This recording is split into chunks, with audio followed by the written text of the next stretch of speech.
Ek verstaan nie wat nou gebeur in 1 Petrus 2 nie.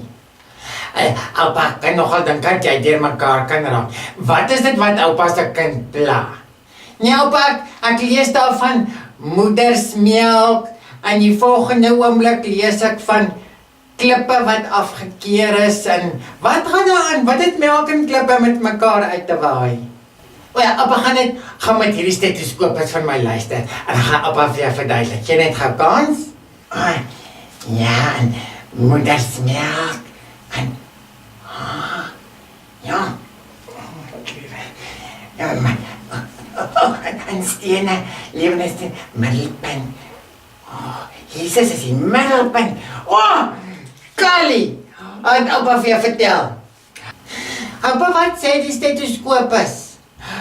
My stetoskopus sê, hierso word mos nou geskryf vir mense wat hartseer was, né? Hulle het moeilikheid gekry by hulle vriende en familie omdat hulle Christene geword het. Ek onthou oupa, maar hoe pas die melk nou in? Wel, Petrus sê, maar die goeie nuus van Jesus, dis soos 'n babatjie wat baie honger is, en dan kry hy lekker melk om te drink, en hy kan net nie genoeg kry nie. Hy wil net die hele tyd kort drink, sodat sy maagie lekker vol kan word, en hy kan groei. Petrus sê, as ons in Jesus glo, dan is dit lekker om die hele tyd te hoor wat dit beteken. Ok, oupa, maar wat dan nou van die klippe? Oupa het gehoor, hierso nou met my stetoskopus, dat die mense het nie tempels of kerke gehad nie, né? Hoe bedoel oupa nou?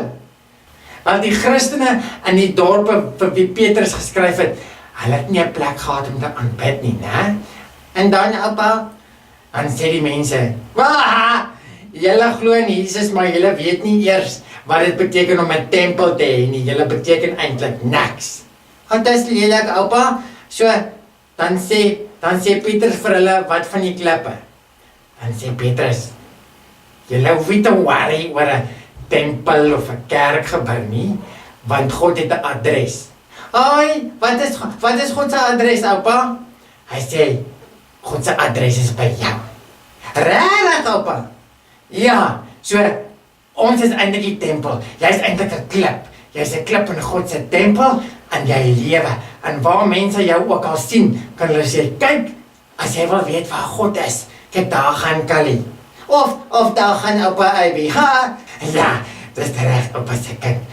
Ek gaan nou sommer nog verder lees, wat gaan nou verder hier aan. Dankie oupa my gehelp het.